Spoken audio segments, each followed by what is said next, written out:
সম্মানিত হাজিরিন, এজন্য আপনার আমার ঈমান আছে কিনা নিজেই কি করতে পারবো, চেক করতে পারবো। যখন নেকের কাজ করলে আপনার আমার ভালো লাগবে, বুঝে নেবেন ঈমান ঠিক আছে। গুনার কাজ করলে যখন খারাপ লাগবে, বুঝে নেবেন যে আপনার আমার ঈমান ঠিক আছে। আর গুনার কাজ করলে যদি ভালো লাগে, নেকের কাজ ভালো লাগে না। দেখবেন ভালো একজন আলেম যাইতেছে বা আলেম ছাড়াই দাড়িওয়ালা মানুষ যাইতেছে, তাকে দেখলে ভালো লাগে না। আগে তো গালি দিত, যখন আওয়ামী লীগ সরকার ক্ষমতা ছিল তখন আপনার জঙ্গলি বলে গালি দিত। এই যে এখন স্কন আছে না, স্কন দেখবেন এই যে এরা কিন্তু এখন জঙ্গি সংগঠন। তাদের থেকে বেশি তাদেরকে দেখেন মামুনুল সাহেব যখন ধরে নিছে ফুল ছেড়ে, তখন তাকে কি করছে, বসাইতে দিছে না। এরকম ভাবে তার হাতের মধ্যে করাবিরি লাগায়া এরকম ভাবে তাকে টাইনে নিয়ে গেছে। আর যে চিন্ময় প্রভু আছে, তাকে যখন ধরে নিয়ে গেছে, দেখবেন তাকে ঠান্ডা বোতল এরকম ভাবে দিতেছে, সে আদর যত্ন দিয়ে সেবা করে তারা কি করতে নিয়ে দিতেছে। বলে আলেমের কদর করে নাই।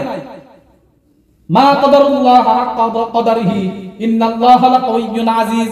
আল্লাহ তাআলা বলতেছেন তোমরা আল্লাহ তাআলা কি তোমরা কদর করতে পারো নাই। আল্লাহ তাআলা কি কদর না করলে কি হবে, তোমরা শুনে রাখো, ইন্নাল্লাহা লাকাওয়িয়্যুন আজিজ। আল্লাহ তাআলা হচ্ছে কওয়িয়্যুন, শক্তিশালী। আমরা আল্লাহকে কদর না করলেও আল্লাহ তাআলা শক্তিশালী। আল্লাহ তাআলার আযাব যখন আপনার আমার উপর আসবে, তখন আমরা কি করতে পারবো না, ফিরাতে পারবো না।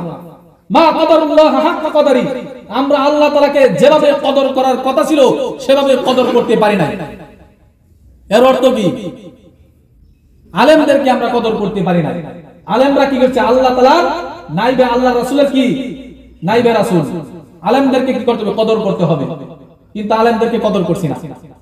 সম্মানিত হাজিরিন, এজন্য যে আপনার আমার ঈমান আছে কিনা, যখন আলেমদের এই দাড়িওয়ালা মুরব্বিদেরকে যখন দেখবো, টুপিওয়ালাদেরকে যখন দেখবো, তাদেরকে তাদের সাথে যখন মুলাকাত করব, তাদেরকে যখন আমরা কি করব, সম্মান করব, এতেই বোঝা যাবে আপনার আমার ঈমান ঠিক আছে।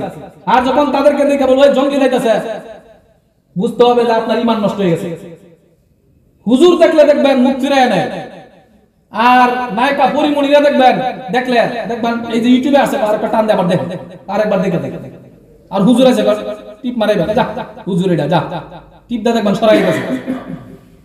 অথচ কোন হিন্দি নায়িকা, বাংলাদেশি নায়িকা, গায়িকা যাই হোক না কেন, দেখবেন চলে গেছে, আবার টাইনা নেই, আরেকবার দেখে নিচে একটা লাইক দেয়, আবার একটা কমেন্ট করে। এটা কি তার ঈমান নষ্ট হয়ে গেছে? ঈমান নাই।